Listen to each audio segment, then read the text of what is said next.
Okay.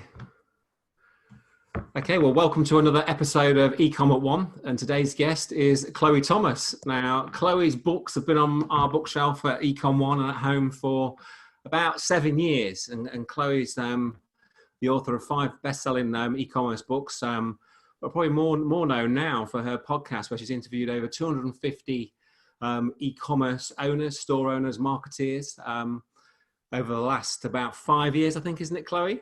Yep, it's been going for just over 5 years, which is crazy. So welcome to the podcast. I think it's about 18 years you've been all together in marketing, and most of that's been obviously in the e-commerce space. So welcome to the podcast. Great to be here. Always nice to catch up with a fellow e-commerce obsessive. So I'm looking forward to this.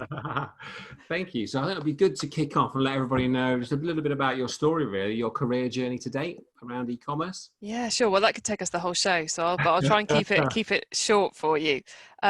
So my career started off at Barclays Bank in their marketing department, which was, I kind of ended up, my career stories is mainly accidents at the beginning. So accidentally ended up there because I wanted to do an internship when I was at uni, and finance sounded a bit boring, HR sounded a bit fluffy, marketing was pretty much all that was left. So got an internship and then got a job, and then here I am almost 20 years later still in marketing.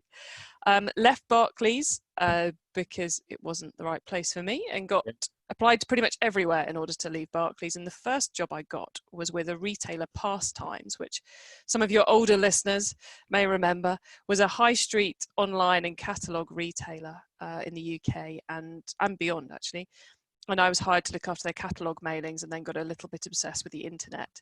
And when that went under, which I swear wasn't my fault, I ended up working for a mail order business consultancy as their first ever head of e-commerce, which was an awesome time. A bit like being the kid in the candy shop. I had 6 brands, each of which were doing over 7 figures. I think all of them were on. None had ever sent an email. None had ever had the products on the website the same day as the catalogue went live. Crazy idea. So I kind of had a year of just doing cool things with those brands. This would have been about 2004, 2005, I think. And then that turned into a marketing agency that I ran for 10 years, that evolved into becoming a Google Ads and Facebook Ads agency. Sold that 3 years ago now. And I was running eCommerce Master Plan, the agency, side by side. And now I'm all eCommerce Master Plan. Wow, that's a whirlwind, isn't it? That's literally everything you can think of, I think, in terms of so corporate catalogs, e-com stores coming out of the ether, running your own agency, and obviously now spoken to at least 250 plus e-commerce professionals on your podcast. So that's looking forward to getting stuck in and hopefully sharing some absolute nuggets with our listeners. I hope so. That's what I want to do. Share some good tips for them all. Good. So what would you say, let's kick off then with straight in there, what would you say has been your biggest success story in e-commerce? Oh, man. For an actual e-commerce client, the one I always remember is back at Pastimes, actually, which is a terribly long time ago. But it was something which was really groundbreaking then, and now is still groundbreaking, which is wrong. It shouldn't be. You should be doing this, everybody.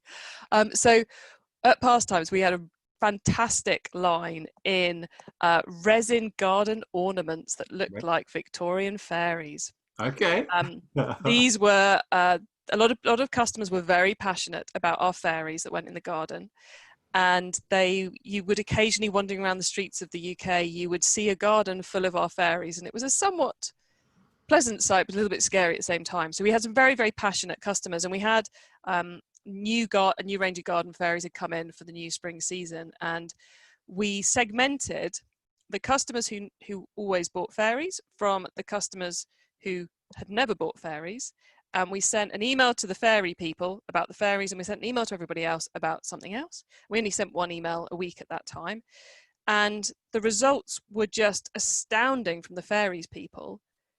But of course, we got better results from everyone else because we weren't telling them about a product they had no interest in, which, not not groundbreaking, shouldn't be But groundbreaking now. We talk about segmenting it a your lot. email list Yeah. and people that have bought something similar or had an interest in fairies in this instance, Yes. and actually personalizing and targeting. Yeah, and it was a, you know, it was something we were incredibly proud of at the time because it was really hard to do it. But I mention it because I still see so many businesses failing to do simple, obvious stuff like that, despite the fact these days the technology, you can do it at a couple of clicks if you want to. Why do you think they don't do it? Why? Because it is so simple, isn't it? Is it they're just looking for other things, or? I think it's the they having too many options and not knowing where to start. So the question I get asked most often by e-commerce businesses is, Chloe, what should I be doing? Yeah. You know, my focus is on the marketing side of things and traffic driving, and mainly around the stuff you can really track, like the email and the ads and those kind of things. And that's what I get asked is, what should I be doing? And I spend, you know, the little bit of client work I still do these days is generally answering that question. And there's so much we could be doing. It's trying to work out what we should be doing.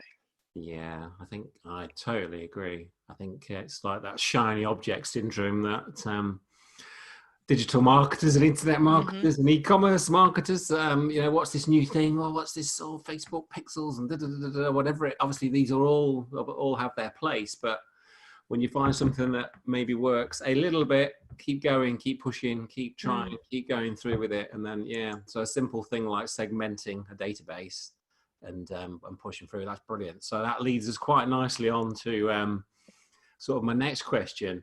So what would you say in terms of, I'm an e-commerce store owner right now.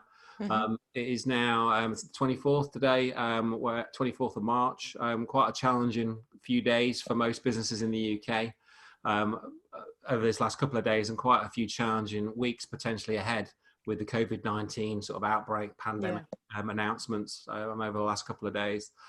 A lot of the UK workforce are now at home, working from home. Obviously, some e-commerce stores, or a lot of e-commerce stores, I believe, are still operating as we record this. And I'm speaking to a lot of our clients and our account managers today and their clients. Quite a lot of changes happening out there. Some challenges with deliveries potentially, which is going to be a real problem. Getting stock, drop shipping, etc., going to be a definite problem. You know, closing in. What are some of the things that the listeners could really focus on now? You know, maybe this next couple of weeks while they're at home, or and their marketing teams are at home, that they could really focus on to really help to quite quickly. I think if we think about speed, what are some of the speed elements that they could implement right now to help them? Well, I think it's like almost like a daily changing picture at the moment, what's possible, what consumers are doing and all the rest of it. So I would say that, you know, whenever you've got to move that fast, whenever it's really crucial, then the first thing to do is to check what you've already got live is working as well as it could be. Yeah.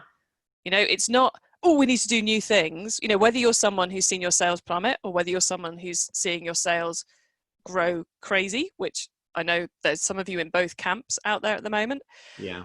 It's about keeping the basics right. You know, have you got your basic automations in place? You know, your abandoned baskets and your welcome campaigns, so you're giving as good an experience as possible and you're getting the sales you should be getting. Have you got your Google ads? Are you keeping an eye on them as we're going through this? Because with these sudden, if you aren't keeping a decent eye on your Google ads, and all of a sudden demand and search volume for your products has gone through the roof, you might suddenly be spending an awful lot more than you think you should be. And, you know, that's a debate which I'm having internally at the moment is, should, you know, if you're seeing, I know people who've got huge growth in their SEO performance. It's like, wow, should we capitalize on that with our Google ads? Or actually, is this just a blip that we should just enjoy the profit rather than thinking about the turnover at this point in time? And I think that's something to keep in mind. So I guess my summary amongst that a bit random tip would be to optimize what you've already got, to keep optimizing, which I say an awful lot. But, you know, look at what you've got live and make sure it's doing the job it should, and then potentially look at spending more in channels you already know. I don't think now is the time to test new things. Yeah. Good. Broadly speaking, because the data is so unusual. You know, Richard, you said we're doing this on the 24th. There's a client who I'm due to do a Q1 performance review for next week. And I'm just thinking, is there any point in doing the Q1 performance review? Because it's a huge chunk of work. It's a big piece of time, but actually, are they going to look at it? Yeah. Because is it going to be of any use at all in this quarter? The last 2 weeks of the quarter are going to completely skew it either way, depending on what they do. Yeah, and it's like, yes, it may be that when this is all blown over in 3 months, 6 months, 12 months time, we go back and review Q1 2020. I knew said 2019 then, 2020. But I'm not sure it's the best use of our time, me and them, in the next couple of weeks to do that. So I think it's taking a bit of a step back every now and then, and not just being head in the detail, going hell for leather crazy at stuff. Actually, hold on a second. Day to day, what is the most useful thing I can be doing? So what are we using now? So look at the channels, look at the email, look at the ads, look at the Facebook ads, the Google ads, the abandoned cart, the technology, the mobile side of the business, the checkout, and just sort of go in almost like the 80-20 of all those, and then just go in. So where they're doing well, just keep working them, keep an eye on those ad spends. Like you say, obviously there's going to be a lot of movements. I saw a graph today in different industries. Another agency had written a cracking report actually about the different verticals that we're in. Obviously, some are seeing huge growth. We've got quite a lot of clients in the veterinary and pet area, in food as well, and those two areas are obviously flying. However, they're doing well, but the challenges, they have got their own challenges where they can't get the goods out quick enough. They haven't got the staff in to pick and pack. So everyone's coming off out of the offices, which is rightly so, to come and pick and pack. But still, they are keeping an eye, some of them very closely, obviously on their ad spend, because there can be these massive spikes, but obviously doesn't mean that there's massive profit or a profit. Yeah. So again, I think it was great what you said about the keeping an eye on the turnover is one thing, but if you're burning that the margins on that turner on your ad spend, and the ROAS is poor, or the profits are poor, then obviously it's a pointless exercise. You're going to be very, very frustrated at the end of this. Whatever does happen with COVID-19, you may have a better. Exactly, and the number one thing at the moment is to bear in mind is we just don't know what's going to happen over the next couple of weeks. It might be that by next week, deliveries are restricted to certain product types. And our DPDs and our APCs and all the rest of it are only allowed to deliver food, maybe, or medical supplies.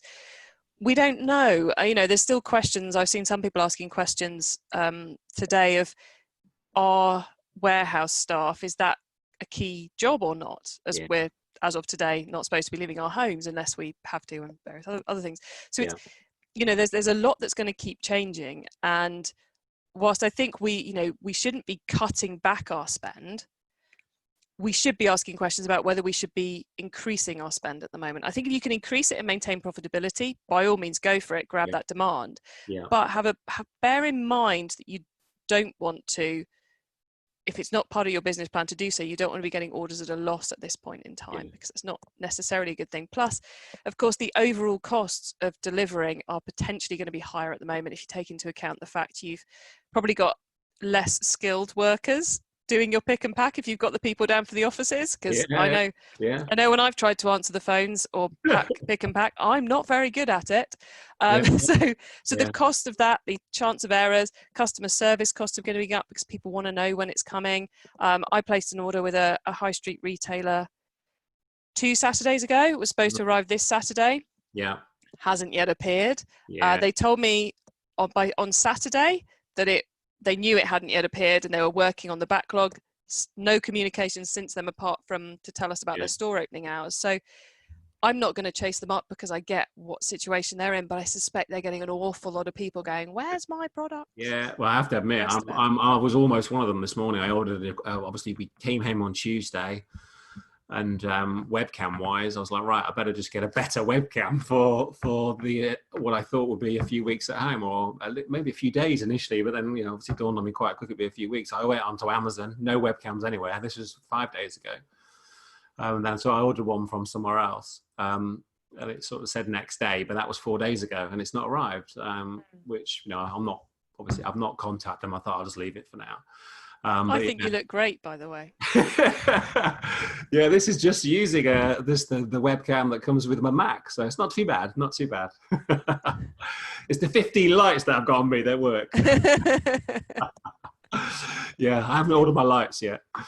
Yeah, so yeah, there's just a lot of unknowns, isn't there? I think that's the thing, and it is sort of like a lot of people are still saying day by day. Obviously, we're getting the news from the government on a daily basis, and I think, you know, in terms of the e-commerce stores listening in, obviously quite a lot will have happened by the time they're listening to this. But even so, you know, when, like you say, when you know, if there's more challenges with delivery, certain products that need to be delivered next day, then maybe we adjust bids, or we adjust our marketing on those specific products. You know, we've got like fresh food, for example. It's going to be quite challenging to do, you know, 4 or 5 day delivery on that. It's going to be no good. Yeah, I mean, I think the advice is kind of the advice we should be following at all times anyway, which is make sure we've got the basics right, make sure what we're doing is actually optimized, and don't just dive headlong into it. Look up every now and again and go, actually, should I be doing this? You know, Yeah. Is this still something it's worth doing in my business? Which, you know, is important every day of the year, but when we're up against it like we are at the moment, it becomes ever more important. Yeah. Okay. Well, thank you, Chloe. So, what would you say is your biggest frustration with e-commerce stores? What are some of the things that really gripe you? About us pages and welcome campaigns. Yeah. Yeah. More. About us pages, the about us page that just has, here's our address, is a very depressing thing, because humans like to buy from humans, and there's all kinds of neuromarketing proof and all the rest of it about how you can go about very quickly, very easily increasing that link. You know, the idea of the story of the problem, the solution to the problem, the social proof, to put pictures of the founders, why you started the business, stories about the products, members of your team. It's not difficult to fill that page with something valuable, but to just have your address is a waste, total waste. Yeah. Sorry, go on. Which then comes on to the other side of it, which is welcome campaigns. It's a little bit similar. It's people who just have that welcome campaign, which is welcome, here's a discount. You know, it's like, you should be educating them about your business. By all means, give them a discount if that's what you want to do in order to get the email sign up. But the welcome campaign should be your opportunity to say, this is who we are, this is what we stand for. Find out more about our products, and to convert that subscriber into your perfect customer. And you know, a one email welcome campaign is generally not worth it. And you know, just a discount code, you are missing a trick. It's well, I say lazy. It is lazy, you know, on both counts, isn't it? Yeah, I mean, I think telling people about you is incredibly hard to do.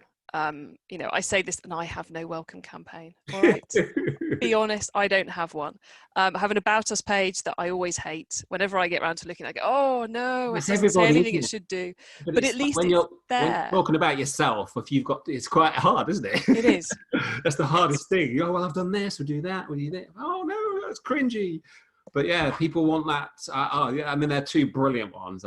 So about us, you know, that's the opportunity to tell your story, isn't it? To sort of the history behind the people, the brand, where we started, because most e-com stores started in a bedroom somewhere, or, you know, or as a small concern quite often, and people love that history of where they started to make their soap in their front room, and now they've got they often start because the founder has exactly the same problem that they're fulfilling for their customers. You know, there's an amazing one that I use a lot in presentations and when I'm talking about this to people, which is Farm Toys Online, UK business. And the founder started it because she's a mum of kids who love horses and tractors and farm animals. And she couldn't find the toys anywhere. So she'd be traipsing around the shops trying to find the right tractor that would go with the muck spreader and all the rest of it. And she started a business, and she tells that story really well on the About Us page.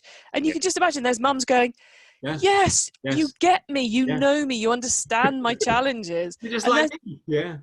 You know, and that to the point where if they're walking down the high street and they see the product they want, they're probably still going to go home and buy it from Julie at Farm Toys Online, because that's the business they have the emotional connection with. And it's, you know, there are lots of you know, methods out there of how to work out to get your story, and it's really just a case of finding the one for you. And I guess the other thing to say is a welcome campaign and about us page are never complete. So give it a stab, put it up there. Yeah. You can always change it next week, but if it's got something about you that's better than your address, then that's really worth doing. Please, everybody. And I think, I'm just thinking, God, when I had to write mine on the agencies, it's like, and then that's like, oh, okay. And then I think, we need to go back and redo it, because we weren't, on SEO Traffic Lab, we very much are not the agency we were, when we wrote it, I think, so I think, it's I think using imagery in there as well, like where they're, the sort of, this is us at the kitchen table when we started, this is us in our first warehouse, this is us in our, sort of the story. But so welcome campaigns is probably a bit more tricky for people potentially, because it's, I think, About Us, obviously they know the history. They might be a bit cringy writing about yourself, but welcome campaigns, what would be some sort of tips there that people could use? And I suggest that you start off by sitting down with a white sheet of paper and trying to work out what you would want to tell someone who's finding about your business for the first time. So you've kind of got the key facts about the business, which would include all those, the About Us and that kind of thing. You've then got social proof. There should be social proof in every single one of those that you put out there. Whether it's your review score or the fact you've been featured in the press or some actual reviews from customers, that should be in every single one to bring that trust element in. And then you need to be clear on what the call to action is going to be as well. And also what they may want to know about the product, what you ought to tell them about your product. And then when you've got that list, you can start working out how that then fits into a sequence of emails. Because I said you should have more than one, but you maybe only should have 2, or maybe you should have 10. I don't know. It depends on how many things you've got to get out to them.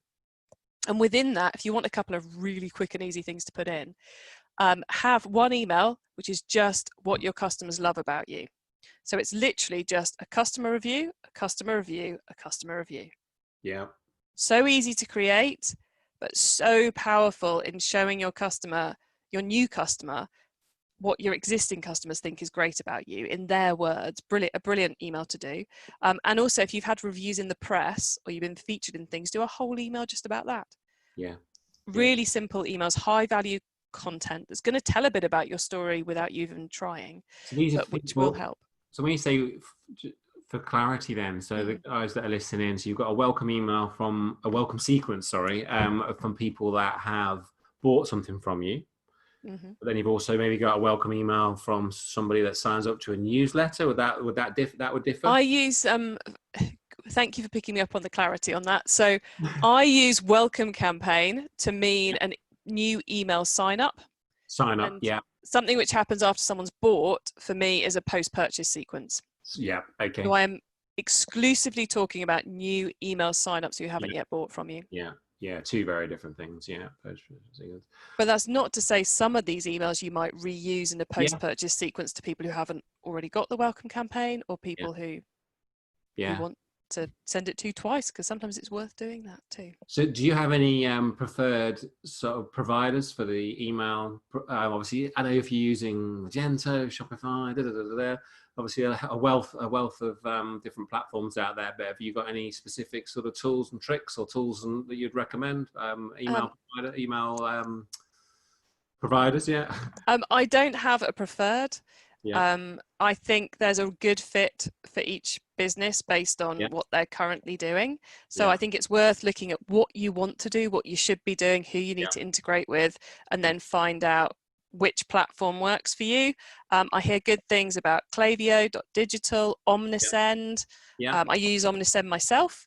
And I've done quite a lot of work with all three of those companies, and they're great. And Pure 360 as well. They're doing some really cool things with their new branding and their new approach.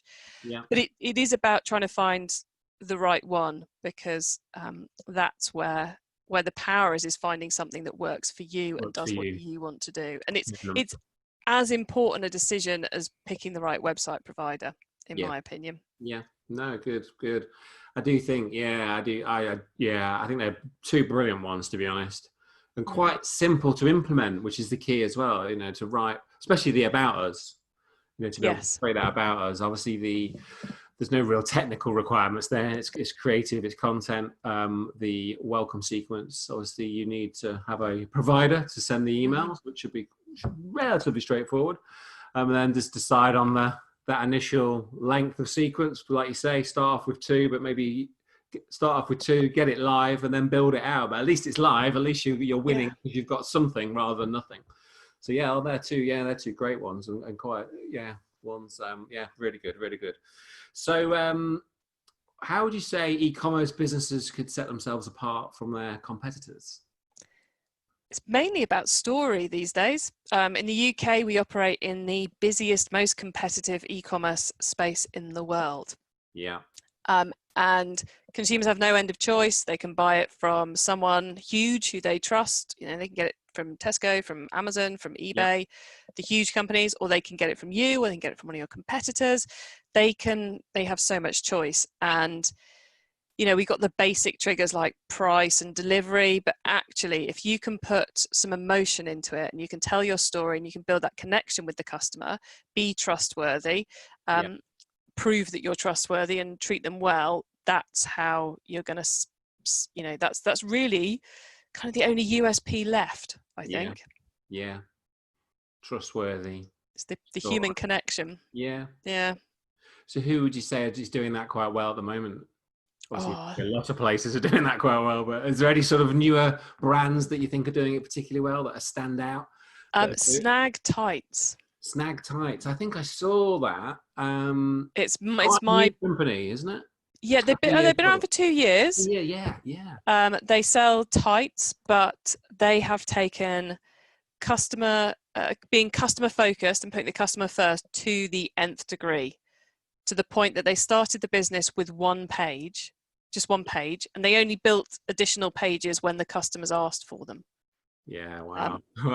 They don't do email marketing because the customers have never asked for email marketing. And they have an amazing Facebook page, and just there, I interviewed the founder, Bree Reed, a couple of weeks ago. It's live on the podcast already, and I was kind of slightly flabbergasted by some of the approaches they've taken, because I talk a lot about being customer focused and thinking about what your customer wants, but my God, have they taken it to a level beyond what? Really? I was just kind of like, I was listening to it going, there was a lot of, oh, hold on, I need to ask you a question. I'm just like still processing what you're doing. Sure, yeah. Oh, wow. Well, I think, well, that's definitely one for everyone who's listening to this podcast to go and listen to then. So that's on your podcast recently. Yeah, it's the most recent one live as we record this. It's number 265. 265. Okay. We'll make sure that's in the show notes as well then. Yeah. Oh, thank you. But yeah, I'm still slightly processing that conversation with Bree, because it's a hugely successful business, and just amazing, and with such a low price point product as well. That's what I was going to say, because I think I remember the numbers were in they're doing millions, aren't they? 2 million a month. Yeah, that's insane. 2 million a month, and they're selling tights, which I don't know the price of tights, but I'm guessing they're like 10, 20 quid or less. More like a $5 for a pack of several. I mean, it's crazy. Wow, that's amazing. That is incredible. Okay. Yeah, huge respect for Brie and all she's achieving with that business. It's just. I'd love to get Brie on the podcast. I'll have to see if we can have a chat with her a later date. Yeah. We'll sort that out. I'll see if she'll email me afterwards. Yeah. Fantastic. Okay, so story, I think, is the big takeaway there. Let's have a look what Bree's doing. But I think just be very trustworthy, honest with what you're doing, and sort of connecting with the customer. Yeah, brilliant. Okay, so in terms of like connecting, we're talking about connecting with the customer, being purely sort of customer focused. But what other ways and what other things could e-com store owners do to be really focusing on the customer? Well, I think you have to listen to them. That's the number one thing. One of a great really simple tip that I've done with a couple of clients now, and I'll be honest, the first time I did this, I discovered it by accident, because we'd done a big customer survey, asking them all kinds of different questions, and it was for a holiday company in Cornwall. And one of the questions we'd asked is, why do you come to Cornwall on holiday? And so people have written loads, and we'd had several hundred responses, and I was looking at this going, oh God, how am I going to process this into something usable? Because the individual pieces were, were really good, but it's like, oh, I'm not sure I could be bothered to read through all of them, which you should all read through all of them if you do this. But it was like, how do I do this? And I thought, I know what I'll do. I'll chuck it into a word cloud tool. Okay, yeah. So for those of you not familiar with word cloud tools, what that does is it takes all the text and it puts all the words in the text into a graphic, and the more times a word is used, the bigger it appears on the graphic. And so we had things like beaches and sea were quite big, but we also had peace and tranquility came through quite big, and we'd never considered using that in our marketing. We rarely talked about beaches either, which was just truly appalling.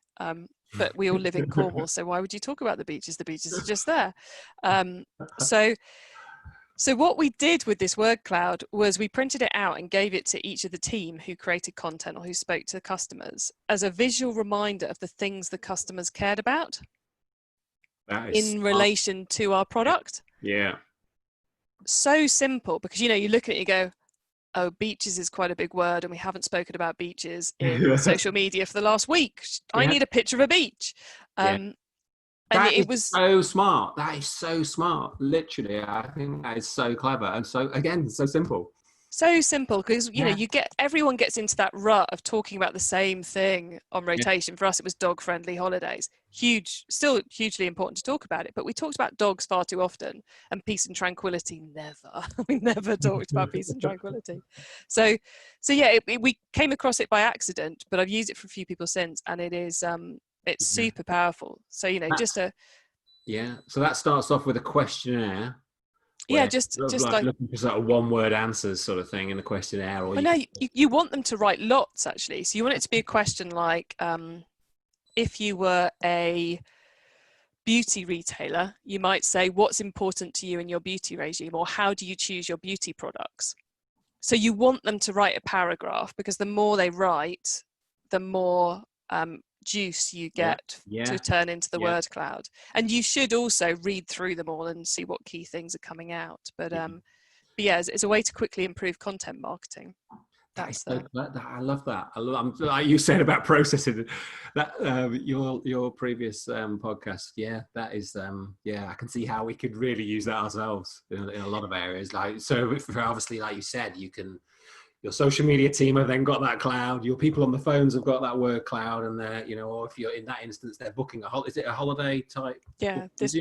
So their phone reps, their business development people are, when they're on the phones to discussing a potential booking, they've got the cloud in front of them.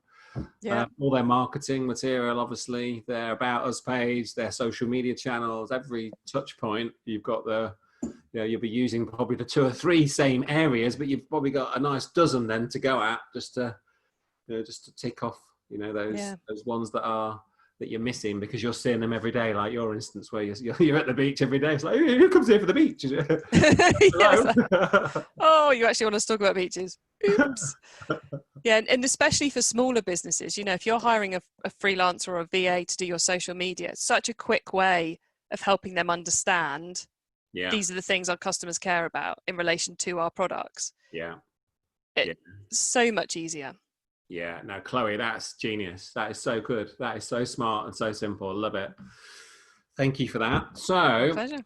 Now we've touched on email marketing. Obviously, I know you're a big fan of email marketing, and I think a lot of people are sort of like, oh, we don't really use email, or email, does it still work? Well, clearly it still works. Based on a couple of things you've mentioned already, but what else would you say about email marketing? What things could what things should e-commerce stores be doing with email marketing? So you talked about a welcome campaign, and what else would you say they should be doing? I mean, I think abandoned baskets are a bit of a no-brainer. But I think that for me, the thing which is separating the men from the boys in the world of email marketing is properly integrating it with other channels. To just have, a MailChimp account over there somewhere, which does its own thing and doesn't talk to anything else, is just losing out on the power of it these days. It should be kind of the center of your customer database decision, segmentation, whatever you want, whichever Yeah. word you want to put into it. Yeah. And therefore, it ought to be linking with your audiences on your ad platforms. Yeah. So if you've got someone who's going through a welcome campaign, they're seeing similar messages on Facebook, in your ads on Facebook or your ads on Instagram. If this week your email was all about the quality of your products, they're seeing posts about the quality of your products to reinforce that message. Yeah. And with other marketing channels like, programmatic mail, physical mail, or catalog mailings, or push marketing. So taking that approach and bringing all your marketing together is a great way of usually not increasing your marketing spend, but of increasing the income you get from it all, because the sum of all those parts is much greater than the individual parts if you get them working together. Because it's all joined up, so they're seeing, segmenting again and seeing the same message, well, the message that's relevant on all the platforms and all the different touch points. Yeah.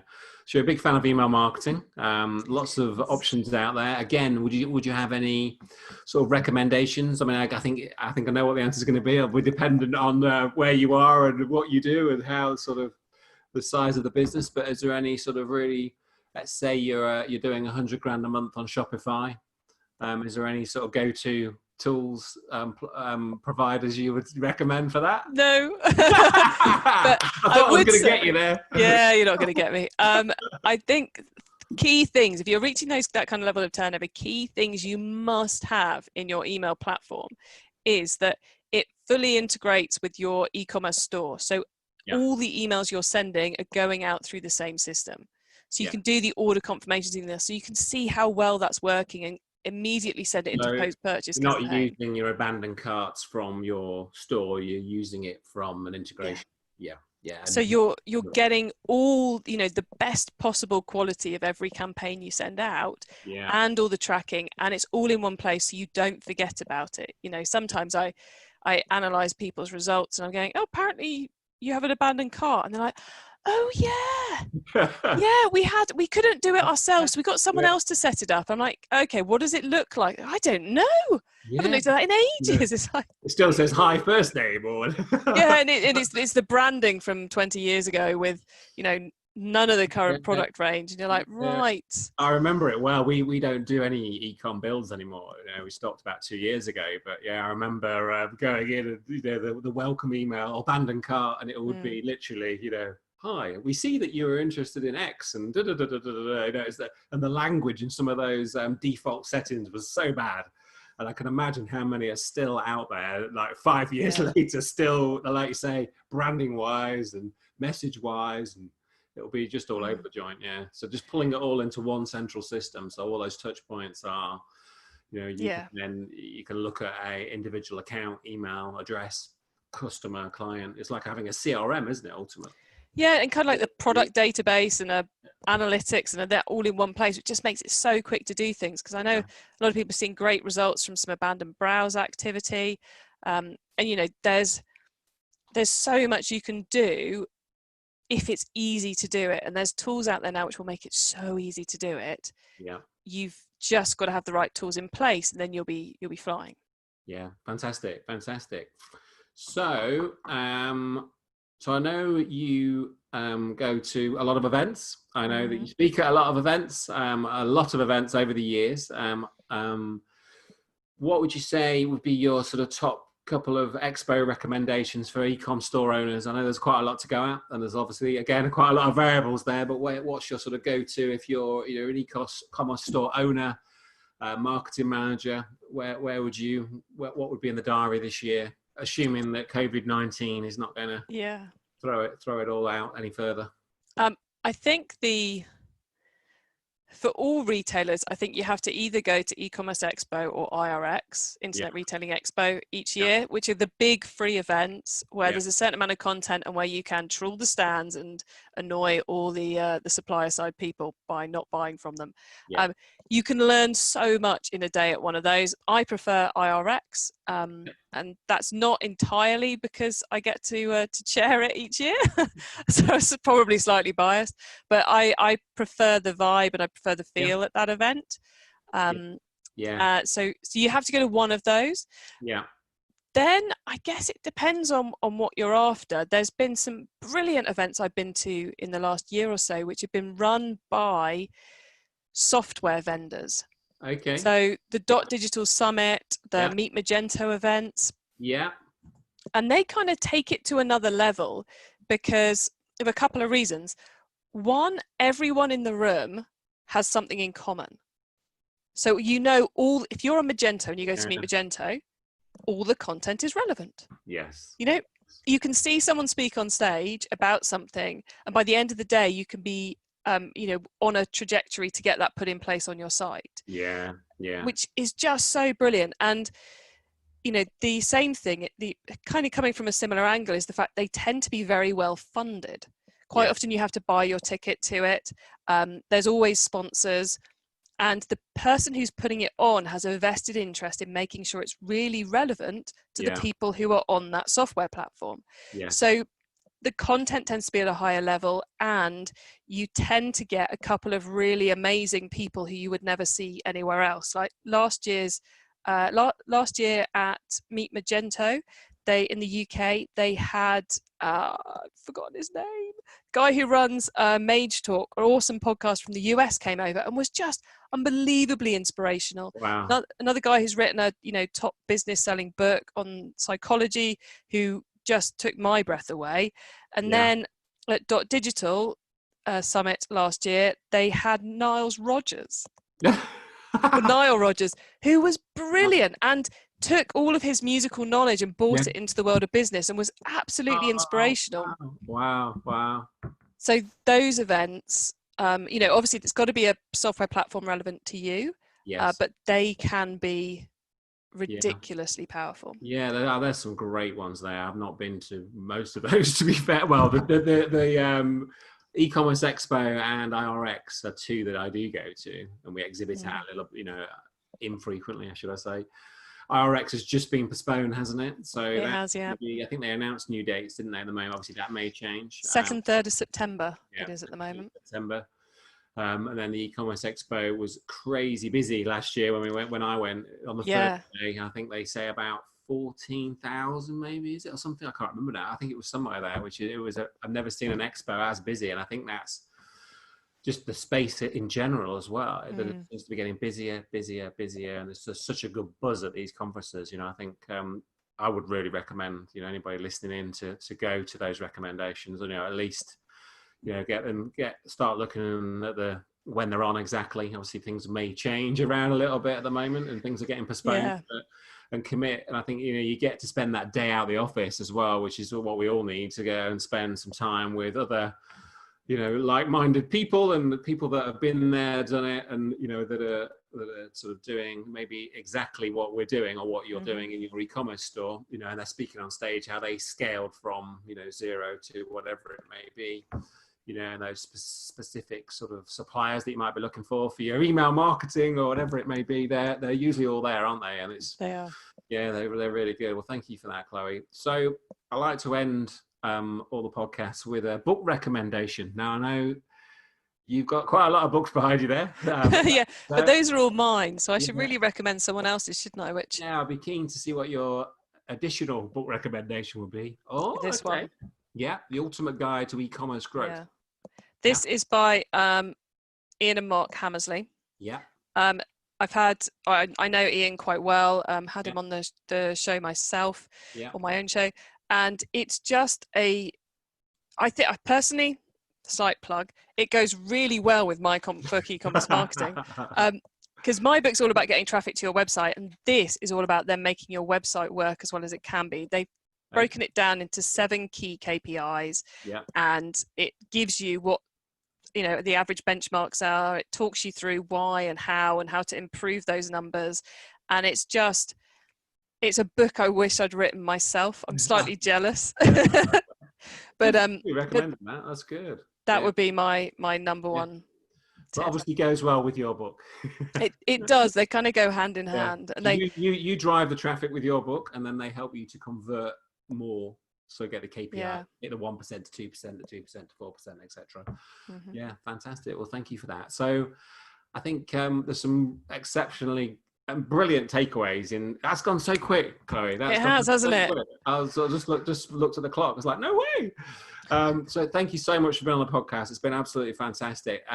For the guys that are listening in that want to find out more, I know we've touched on a few different things where they can find you, but where exactly would be the best places to find out more about yourself and the brands? If you go to ecommercemasterplan.com, you'll find links to the podcast, to the books, and everything else I'm up to. Brilliant. Well, thank you once again. It's been an absolute blast, and My pleasure. I look forward to catching up with you again.